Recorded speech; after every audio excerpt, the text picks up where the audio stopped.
आगे का प्रसंग है कि काशी में संत रविदास जी महाराज निवास करते थे। बड़े ही निर्मल संत थे, निश्चल संत, जाति के तो चर्मकार थे, लेकिन बड़ी ऊंची स्थिति थी। प्रभु जी मैं चंदन तुम पानी, बड़ा निष्कपट भगत थे भगवान, बड़े ऊंचे भगत थे, हमेशा भगवान की भक्ति में लीन रहा करते थे। और काम तो उनका वही जूता गाड़ने का था, लेकिन जूता गाड़ते हुए भक्ति में इतना आगे बढ़ गए थे। एक बार कुछ ब्राह्मण लोग गंगा स्नान करने जा रहे थे, तो रविदास जी को तो फुर्सत ही नहीं था अपने काम से, वहीं बैठे बैठे अपना जूता गाड़ते और भगवान का गुणगान करते। तो संत लोग जा रहे थे, ब्राह्मण लोग जा रहे थे गंगा जी नहाने, तो रविदास जी ने कहा कि भगवान आप लोग गंगा जी नहाने जा रहे हैं, 1 रुपया का सिक्का है, ये गंगा मैया को अर्पण करना जाकर, और ऐसे नहीं, जब तक गंगा मैया अपने हाथ में न ले, उनके हाथ में देना। तो ब्राह्मण लोग गए स्नान करने, स्नान करके सब क्रियाक्रम हो गया, पूजा पाठ करके चलने लगे।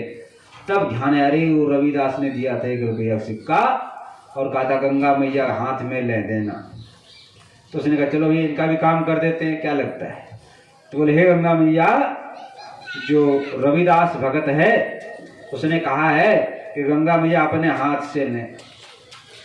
उसी समय एक हाथ निकला हमारा, सुंदर हाथ, उसमें डाल दिया और नीचे गया, फिर दूसरे क्षण में हाथ ऊपर आया, एक कंगन लेके ऊपर आया। बोले ये भगत रविदास जी को दे देना। अब वो कंगन ले लिया ब्राह्मणों ने, रास्ते में बोले अरे यार ये तो अद्भुत कंगन है, इसका बहुत दाम होगा, राजा के यहाँ बेच आते हैं, बहुत पैसा मिलेगा। तो राजा के यहाँ पहुँच गए, तो राजा ने वो रानी को दिखाया, तो रानी बोले कि एक कंगन से क्या, दोनों हाथ में कंगन होना चाहिए, एक कंगन और ला के दो ऐसा ही। ब्राह्मण तो सब पका गए, लेने देने पड़ रहे हैं, तो अब कहाँ से लावें दूसरा कंगन, वो तो भगत जी के करामात था, हम कहाँ से लाएं। तो रानी बोले नहीं लाओ, नहीं तो सबको जेल में डलवा दें। अब तो महाराज हालत खराब, वहीं भगे भगे दौड़े दौड़े, बोले महाराज हमारे पास तो नहीं है, एक भगत रविदास है उसने ऐसे ऐसे कहा। तो राजा बोले चलो वहीं चलते। तो राजा सब ब्राह्मणों के साथ होंगे, राजा को देख के तो रविदास जी हड़बड़ा गई, ये कैसे हुआ, राजा कैसे आ गए यहाँ पे। बोले महाराज कैसे पधारे, इस दास को दर्शन दिया, आज्ञा करो। बोले कि कंगन देख रहे हैं। बोले हाँ महाराज। बोले गंगा मैया ने दिया है तुम्हारे लिए, ऐसा दूसरा कंगन और चाहिए। तो पहले रविदास ने तो कहा भैया महाराज मैं तो भगत भगत नहीं हूँ, ऐसे अपना जूता काटता हूँ और अपना पेट पालता हूँ। बोले नहीं नहीं, ये ब्राह्मण लोग बता रहे गंगा मैया ने दिया है। तो रविदास जी बोले कि ठीक है, जब आप लोगों की ऐसी इच्छा है तो गंगा जी तो दूर है, मैं जा नहीं पाऊंगा, तो हे गंगा मैया यदि मैं सच्चा भगत हूँ तो आप मेरी इस कठौता में, जिसमें वो जूता का पानी रहता था, जूता धोते थे गाड़ते थे, इसी में प्रकट हो जाए। महाराज गंगा मैया उसी कठौते में से प्रकट, और उसी में से हाथ निकला दूसरा कंगन लेकर, और वो कंगन रानी को दे। तो जभी से आ गया मन चंगा तो कठौती में गंगा, ये कहावत प्रसिद्ध है। इतने बड़े भक्त थे संत रविदास जी महाराज। देखो जाति पाति सामाजिक व्यवस्था है, लेकिन भक्ति मार्ग में ये सब नहीं चलता है। भक्ति में तो जो भगवान का भक्ति करे वही भगवान को प्यारा हो। जाति व्यवस्था ठीक है, लेकिन ये समाज के लिए। भक्ति पंथ में तो जाति पात पूछे नहीं कोई, हरि को भजे सो हरि को होई। जात पात पूछे नहीं कोई, हरि को भजे सो हरि को होई। तो भगवान के राज्य में जाति पाति विद्वता धनी गरीब ये सब नहीं देखा जाता है। वहां तो केवल भक्ति से भगवान प्रसन्न होते हैं। जिसके हृदय में भक्ति होगा वो भगवान के। इसी संबंध में कार्तिक महात्म्य एक कथा थी। एक जो है दक्षिण देश में चोल नाम के राजा थे। और एक ब्राह्मण देवता था। कार्तिक का मास था, आप लोग ध्यान से सुनना, कार्तिक मास का महात्म ये वर्णन आता है। तो एक मंदिर था विष्णु भगवान का, तो राजा भी पूजा करने जाता और ब्राह्मण भी जाते। तो राजा तो बढ़िया सोना चांदी हीरा मन्ना मानिक पन्ना ये सब चढ़ाता, और ये ब्राह्मण जाते तो सब हटा के फूल पत्ती डाल देते। राजा ने देखा ये कौन आता है रोज रोज यहाँ पर, हम तो बढ़िया चीज चलाते हैं, हटा के जो अपना फूल पत्थर चलाता है। एक दिन बोले देखता हूँ है कौन ये। तो राजा वहां ठहर गया तो देखता कि ब्राह्मण आए और उन्होंने सब हटा दिया वहां से और फूल पत्थर चढ़ा दिए। तो राजा बड़ा गुस्सा आया, बोले ब्राह्मण देव ये क्या कर रहे हो, हमने ठाकुर जी पूजा करी तुमने हटा दिया। तो ब्राह्मण ने कहा देखो तुम अहंकार में डूब रहे हो, भगवान जो भक्ति से खुश में होते हैं, सोना चांदी से नहीं होते खुश। बोले ठीक है, दोनों में बाजी लग दिया, देखो किसको भगवान पहले मिले। तो ब्राह्मण पे तो कुछ था नहीं, ये तो अपना बेचारा ठाकुर जी के मंदिर के सामने बैठ के अपना भजन करने लगे, भगवान का नाम लेने लगे। और राजा ने इधर बहुत बड़ा यज्ञ प्रारंभ कर दिया। अब कार्तिक मास की पूर्णिमा आ गई, तो ब्राह्मण को लेने के लिए विमान आया, और विमान पे बैठ करके ब्राह्मण देव बैकुंठ जाने लगे, लेकिन उसी यज्ञ स्थल के ऊपर से निकले। तो राजा ने देखा कि ये ब्राह्मण तो पहले चल दिए, बोले कि मैं तो छोट है मेरे जीवन में, तो मैं तो अब शरीर को ही नहीं रखूंगा, अग्नि में जल करके जीवन को नष्ट कर दूंगा। तो जैसे अग्नि में जग की अग्नि में कूदना चाहते थे कि भगवान प्रकट, और उनका हाथ पकड़ लिया, उनके लिए विमान आया। बोले देखो राजा, हम तो भक्ति से प्रसन्न होते हैं, इस अहंकार को तुम छोड़ दो, और यज्ञ से तुम्हारे जो अहंकार थे पाप थे नष्ट हो गए, अब तुम भी शुद्ध हो गए हो, तुम भी भगवान के धाम में। तो वही महाराज जय और विजय नाम के जो पार्षद है भगवान है, यही दोनों जाते हैं। तो एक कार्तिक मास का भी महात्मा है। तो संत रविदास जी की कहानी सुना रहे थे कि भगवान भक्ति से खुश होते हैं। तो मीराबाई ने भी सुना कि संत रविदास जी बड़े ऊंचे संत हैं, और गुरु के बिना जीव का उद्धार नहीं होता, कल्याण नहीं होता। भगवान का आप भक्ति करो, लेकिन बिना गुरु का ज्ञान नहीं होगा, बिना गुरु के भगवान भी प्रसन्न नहीं होते। बिन गुरु भवन निधि तरई न कोई, जो बिरंची शंकर सन होई। गुरु बिन भवन तरे न कोई, जो गुरु बिरंची सम होई।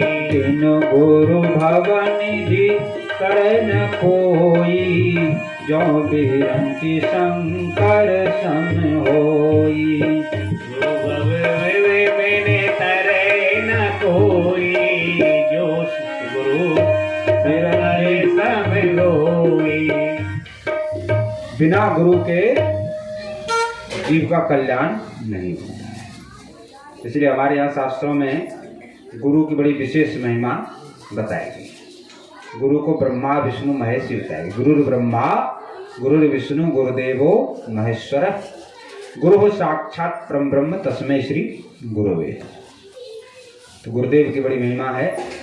इसलिए सब लोगों को चाहिए कि जहाँ जिस संत में श्रद्धा हो, जहाँ आपका भाव हो, उनको अपना गुरु बनावें और उनसे कंठी मंत्र दीक्षा लें, वैष्णव बन जाए।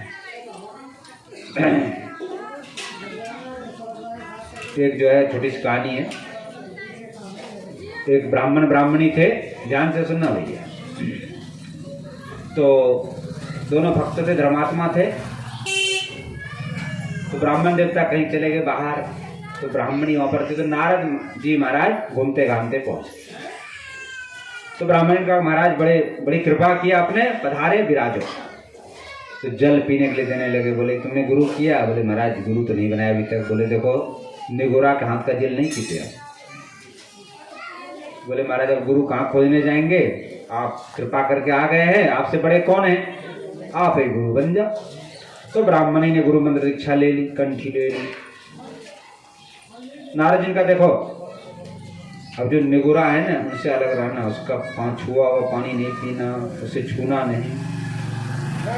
नारद जी का झगड़ा भी डाल जाते हैं। तो अब ब्राह्मण देवता आए तो महाराज दूर से भोजन रख दें, दूर से पानी रख दें।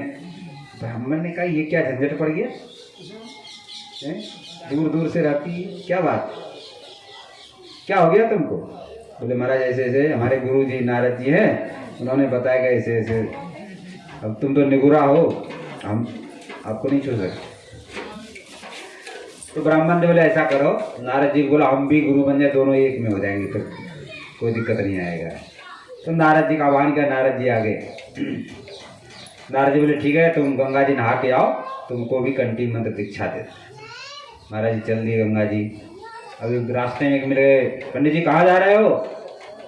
अरे वो गुरु जी आए नारद जी, कंठी मंत्र लेना। अरे यार शनिचर है यार, बढ़िया कुछ शुभ दिन में लेना चाहिए गुरु मंत्र जो है, आज क्यों ले रहे हो? खटक गया। फिर आगे बोले ये तो बोलते रहते हैं, चलो आगे चलो। हाँ पंडित जी कहाँ जा रहे हो? अरे गंगा नहाने जा रहा हूँ, वो नारद जी आए हमको गुरु मंत्र देंगे आज। बोले यार आज तो पड़वा है, पड़वा को ना लिए जाते, पूर्णमासी हो या कोई शुभ दिन एकादशी हो उस दिन लेना चाहिए मंत्र, शुभ दिन में लेना चाहिए। तो इसका दिमाग बुद्धि खराब हो गई। बोले गुरु जी ऐसा करो, किसी शुभ मुहूर्त में देखेंगे, आज तो मुहूर्त सही नहीं है। अब नारद जी गए तो पता नहीं कहाँ भ्रमण में निकल गए, मुहूर्त कहाँ आ गए। अब दोनों का अंत समय आ गया, दोनों का शरीर टूट गया। तो वो तो राजा के यहाँ राजकुमारी बनी जाके लड़की, और वो जाके हाथी बना उसी के राजा। अब राजकुमारी ने पूर्व जन्म का ज्ञान था भजन के प्रभाव से, तो समझ गई ये हमारे पति हैं, हाथी बना हुआ। अब राजकुमारी का स्वयंवर हुआ तो राजकुमार उसी हाथी को जयमाल डाल दिया। लोगों का ये क्या कर रही।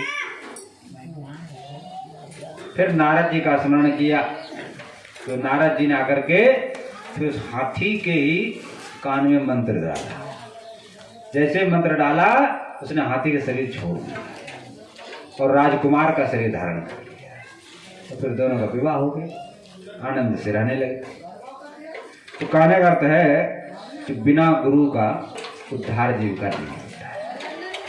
हमारे यहाँ तक कहा गया है कोई भी सत्कर्म करो, दान करो, पुण्य करो, तो बिना गुरु की जो निगुरा होते हैं ना उनको लगता नहीं है।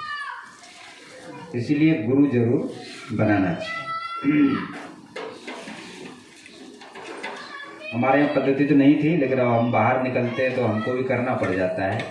कोई कहता है तो तुलसी जी कंठी दे देते हैं, तो मंत्र बता देते हैं, भैया जपो अपना प्रेम। तो अब चलते हैं मीराबाई चरित्र में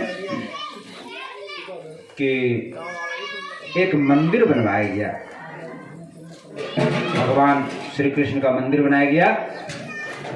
तो उसमें विचार हुआ कि किसी बड़े संत के द्वारा इसका उद्घाटन।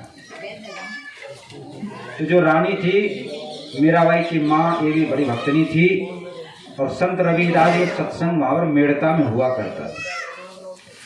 तो रानी ने कहा कि संत रविदास जी यदि आ जाए तो बड़ा। तो संत रविदास जी को बुलाया, लेकिन ब्राह्मण लोगों ने कहा कि अरे ये घुसेगा मंदिर में, जूता सीने वाला। ब्राह्मणों ने विरोध कर दिया। संत रविदास बोले भैया हमें तो कोई मतलब नहीं, तुम लोग करो जो करना हो, हम तो अपना बाहर रह जाएंगे। भोजन करने बैठे महाराज सब ब्राह्मण लोग। अब क्या चमत्कार हुआ, जितने ब्राह्मण थे सबके बगल में एक एक रविदास जी बैठे दिखाई। बोले ये क्या अचंभा। फिर रविदास जी ने अपना इसको फाड़ के दिखाकर जनेऊ निकाला। बोले देखो मैं कितने जन्मों से ब्राह्मण हूं। तो जाति से नहीं होता है, मुख्य भगवान की भक्ति। तो मीराबाई ने सब जब दृश्य देखा तो प्रभावित हो गई और बोले मैं तो इन्हीं संत जी को अपना गुरु जी बनाऊं। तो संत रविदास जी को मीराबाई ने गुरु बनाया। और जबकि कृष्ण के भक्त हैं मीराबाई, लेकिन राम नाम का मंत्र दिया है।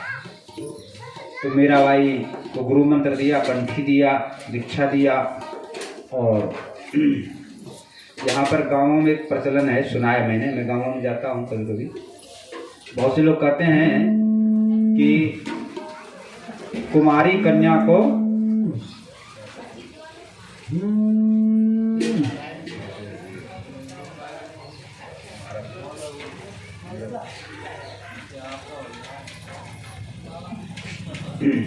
हाँ, ये प्रसंग चल रहा था कि गाँवों में कहते हैं लोग कि कुमारी कन्या को मंत्र दीक्षा नहीं लेना चाहिए, गुरु नहीं बनाना चाहिए, ऐसा बहुत से लोग कहते हैं। लेकिन शास्त्र में उदाहरण देख लो, बताता हूँ मैं, गिनाता हूँ। एक तो मीराबाई का नाम आ गया। पार्वती जी गुरु कौन है? नारद जी, कुमारी अवस्था में बनाया। सीता जी गुरु जी कौन है? नारद जी, कुमारी अवस्था में ही मंत्र लिया। और रुक्मिणी जी गुरु जी कौन है? नारद जी। अनेक लोगों के गुरुदेव नारद जी। ऐसा कोई नियम नहीं है, भक्ति का अधिकार सभी को है। ये नहीं कि कन्या है कि बालक है कि बालिका है कि वृद्ध है, भक्ति सभी लोग कर सकते हैं। और भक्ति बचपन से ही करना चाहिए, बुढ़ापे में नहीं होता महाराज। जो संस्कार बीज बचपन में बोया जाएगा वही जीवन भर रहेगा।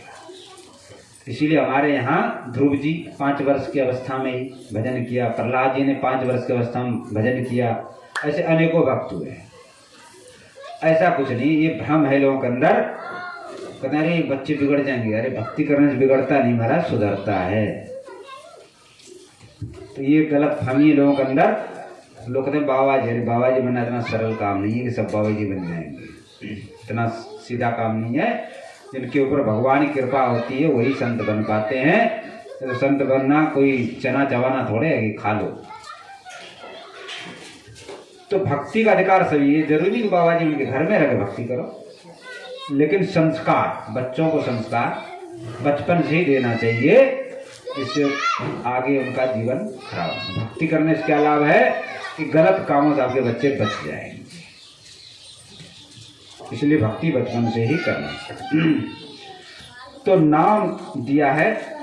और उस समय मीराबाई जी ने क्या कहा है, कितना सुंदर भाव है।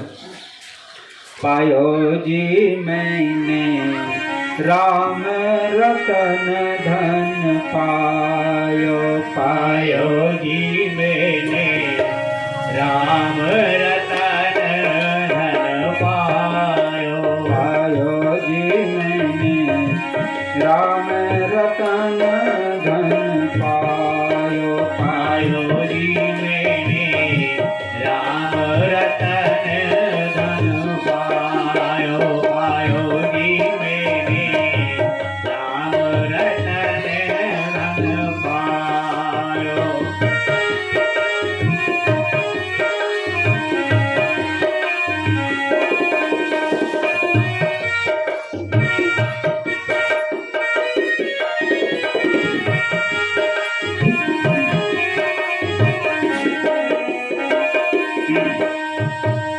वस्तु यमोलक दई मेरे सतगुरु, वस्तु यमोलक दई मेरे सतगुरु।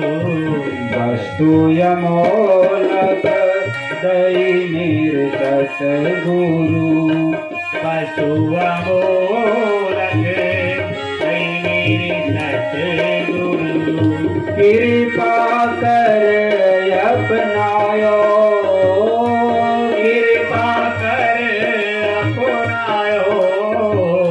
जी मैंने राम रतन धन पायो। पायो जी मैंने राम रतन धन पायो।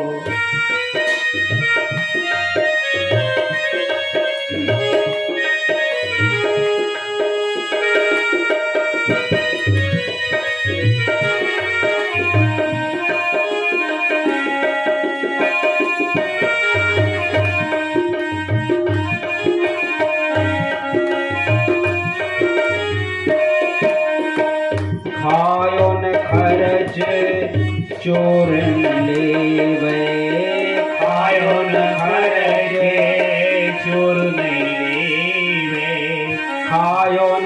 खरच चोरन लेवे।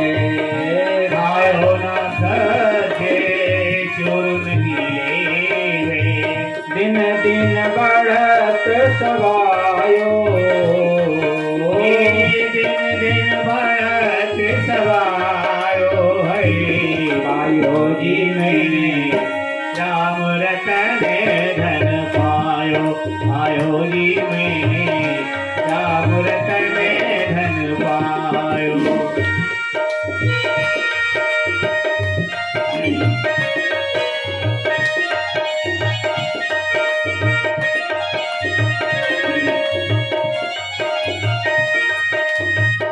सत्य की नाव सेवकिया सतगुरु। सत की नाव केवटिया सतगुरु। सत्य की नाव सेवकिया सतगुरु। सत की नाव केवटिया सतगुरु। भव सागर तरियायो, भव सागर तर जायो। पायो जी मैंने राम रतन धन पायो। पायो जी मैंने राम रतन धन पायो। पायो जी मैंने राम रतन धन पायो।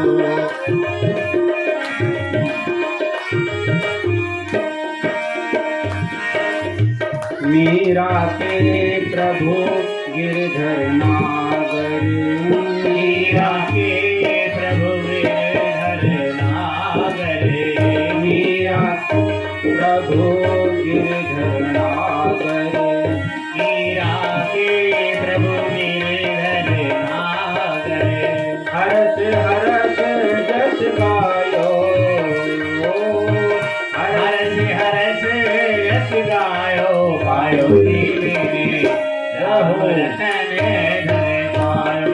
पायो जी मैंने राम रतन धन पायो।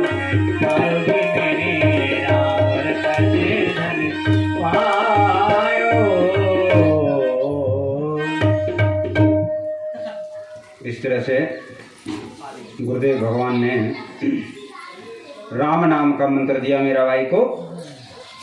तो मीराबाई कह रहे हैं कि मैंने अमोल रतन, देखो ये जो संसार का धन है ना, ये तो यहीं छूट जाएगा भाई। चाहे कितना संग्रह कर लो, इकट्ठा कर लो, साथ में जाने वाला नहीं। और ये जो राम नाम रूपी धन है, यही जीव के साथ जाता है। लोग कहते हैं ना राम नाम सत्य, तो राम नाम ही साथ में जाता है जीव के। जो आप ले लोगे वही साथ में जाएगा, बाकी सारा तो यही रहने वाला है। और ये धन कैसा है? ये धन तो चोर भी ले जा सकता है, खर्च भी हो सकता है, लेकिन राम नाम रूपी धन ऐसा है कि न तो चोर ले सकता है न खर्च भी, और बढ़ता ही चला जाता है, दिन दिन बढ़त सवाय। इस तरह से मीराबाई को गुरु मंत्र मिला और मीराबाई की गुरु भक्ति बेजोड़ है। 4 महीने संत रविदास जी वहीं पर रहे। प्रतिदिन सत्संग होता है, सब गांव के लोग सुनने के लिए आते हैं। और संत रविदास जी का बड़ा ऊंचा भाव है ठाकुर जी के प्रति, बड़ा निश्चल निर्मल भक्त हैं भगवान के। तो उनके सत्संग से सभी लोग बड़े प्रभावित हुए हैं। और किस तरह से भजन करना चाहिए, ठाकुर जी कैसे रिझाना चाहिए, सारी बात मीराबाई को संत रविदास जी ने बताया 4 महीने के भीतर। और उसके बाद वहाँ से प्रस्थान करने लगे। तो जब प्रस्थान करने लगे तो मीराबाई बड़ी दुखी हुई, गुरु जी से वियोग हो रहा है, रोने लगी और कहने लगी कि हे गुरुदेव, हमें छोड़ के आप मत जाओ। जोगी मत जा, मत जा, मत जा, जोगी मत जा, मत जा, मत जा, जोगी मत जा, मत जा, मत जा।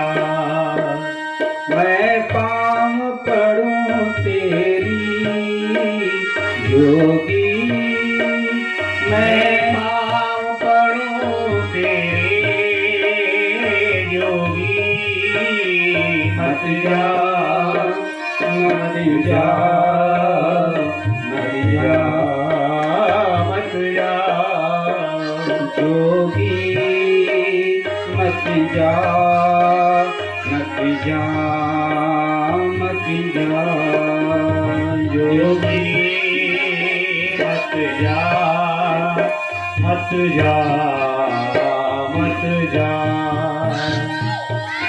प्रेम पंथ को पेड़ियारो प्रेम पंथ को पेड़ियारो प्रेम पंथ को पेड़ियारो प्रेम पंथ को पेड़ियारो अपनो गैल बता जा योगी मत जा मत जा योगी मत जा मत जा योगी मत जा मत जा मत जा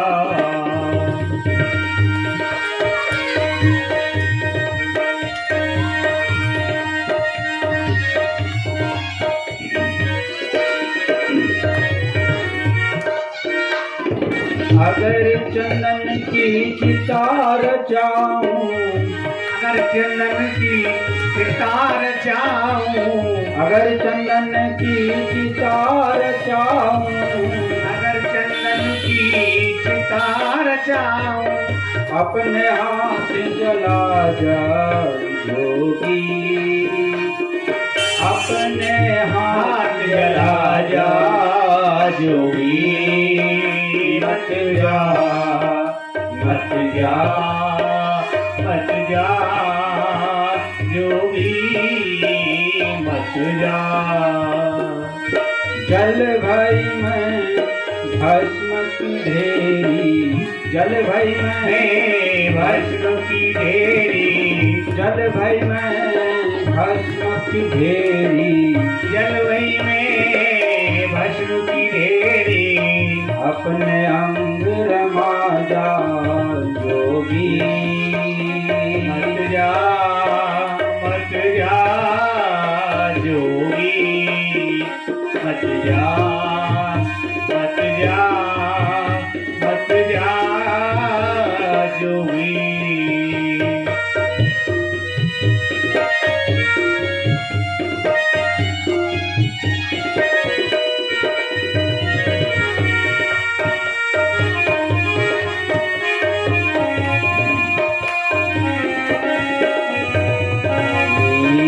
के प्रभु गिरधर नागर मीरा के प्रभु गिरधर नागर मीरा के प्रभु गिरधर नागर मीरा के प्रभु गिरधर नागर ज्योति में ज्योत समा जा जोगी ज्योति में ज्योत समा जा जोगी मत जा मत जा जोगी मत जा मत जा मत जा जोगी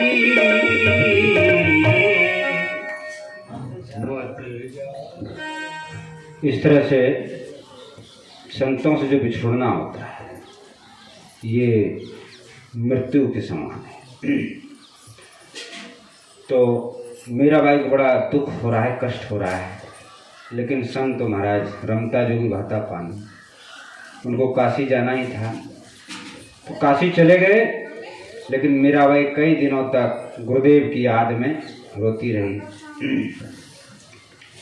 और जो गुरुदेव ने रास्ता मार्ग बताया था, भजन पद्धति बताई थी, उस पर महाराज चलने लगी। प्रतिदिन राम नाम का जप करती थी, ठाकुर जी की सेवा पूजा करती थी और ठाकुर जी के सामने नाचती थी, गाती थी, रिझाती, बीना बजा करके, झांझ बजा करके, मजीरा बजा करके ठाकुर जी के सामने अपने पद की रचना करती थी और नाचती थी, गाती थी, ठाकुर जी को रिझाती थी।